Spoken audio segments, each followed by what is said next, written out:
प्रिय बच्चों, आप सभी का फिर से स्वागत है। क्या आपको वह दिन याद है जब पांडव अपने महल को छोड़कर चले गए थे? सोना, शक्ति और सुख सुविधाएं पीछे छोड़कर।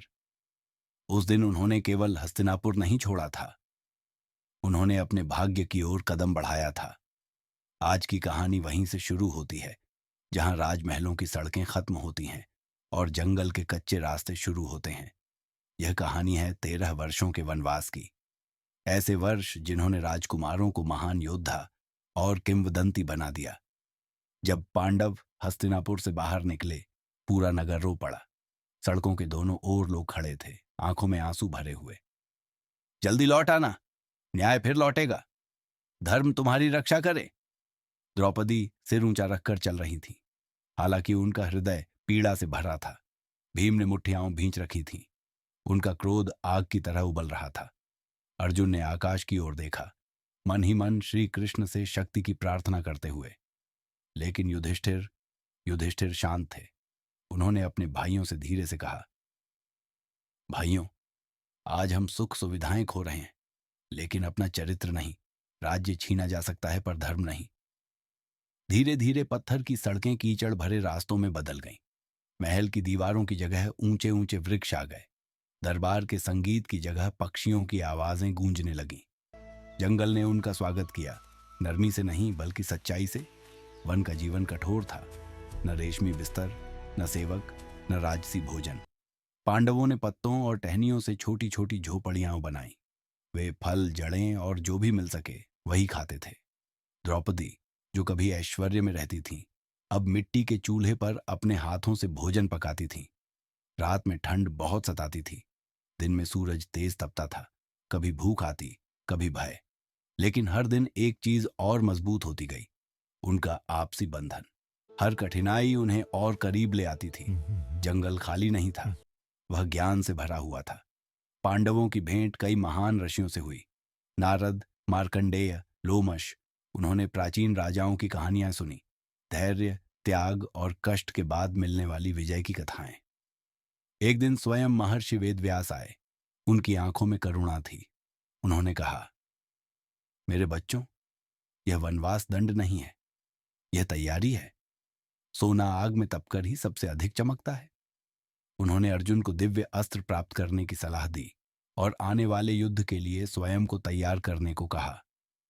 भाइयों और द्रौपदी के आशीर्वाद के साथ अर्जुन अकेले निकल पड़े, भव्य हिमालय की ओर। पर्वतों में ऊंचाई पर अर्जुन दिन रात तपस्या करते रहे। बर्फ उनके कंधों पर गिरती रही, ठंडी हवाएं शरीर को चीरती रहीं, लेकिन वे डिगे नहीं। भगवान शिव एक शिकारी के वेश में प्रकट हुए। दोनों के बीच भयंकर युद्ध हुआ। फिर शिव ने अपना वास्तविक रूप प्रकट किया और गर्व से मुस्कुराए। तुम्हारी भक्ति और अनुशासन अद्वितीय है। अर्जुन को मिला पाशुपतास्त्र, सबसे शक्तिशाली दिव्य अस्त्र। बाद में उनके पिता इंद्रदेव उन्हें स्वर्ग ले गए और दिव्य युद्ध कला का प्रशिक्षण दिया। अर्जुन लौटे, केवल अधिक शक्तिशाली नहीं बल्कि और अधिक विनम्र बनकर।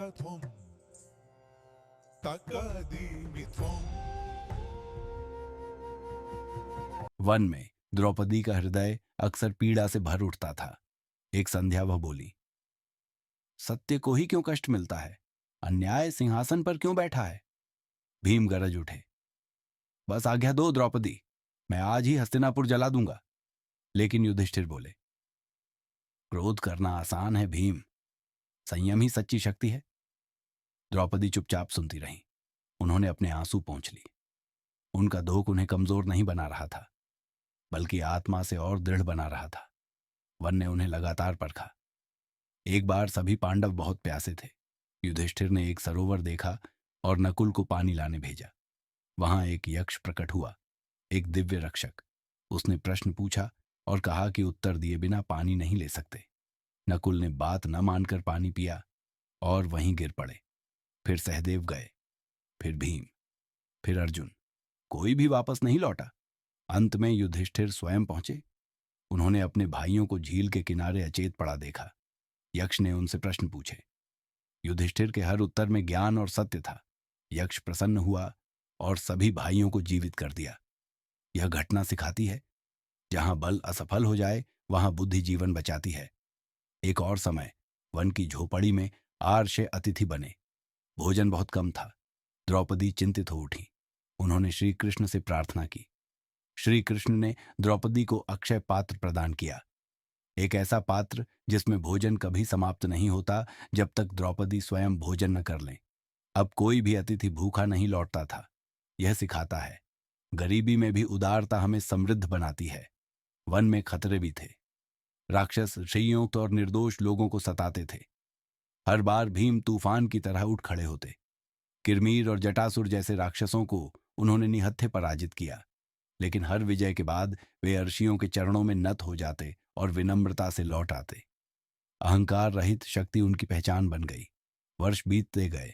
पांडव दुबले पर अधिक बुद्धिमान और शक्तिशाली बनते गए। जंगल अब शत्रु नहीं था, वह उनका गुरु बन गया था। उन्होंने सीखा, भूख से धैर्य, भय से साहस, हानि से एकता, निराशा से आशा। द्रौपदी बनी उनका आधार, युधिष्ठिर उनकी दिशा, भीम उनकी ढाल, अर्जुन उनका अस्त्र, नकुल और सहदेव उनका संतुलन। बच्चों, पांडव जंगल में गए बिना मुकुट के राजा बनकर और लौटे उद्देश्य वाले योद्धा बनकर। उन्होंने एक राज्य खोया लेकिन चरित्र पाया, और इसी कारण इतिहास उन्हें याद रखता है। आज हमने और क्या सीखा? कठिनाइयां हमें तोड़ती नहीं, हमें गढ़ती हैं। धैर्य क्रोध से बड़ा होता है। एकता सबसे बड़ा अस्त्र है। सच्चा राज्यत्व चरित्र में होता है, मुकुट में नहीं, अगली कहानी में। हम वनवास के अंतिम वर्ष अज्ञातवास में प्रवेश करेंगे, जहां एक छोटी सी भूल उन्हें फिर जंगल में भेज सकती थी। तब तक के लिए जय श्री कृष्ण।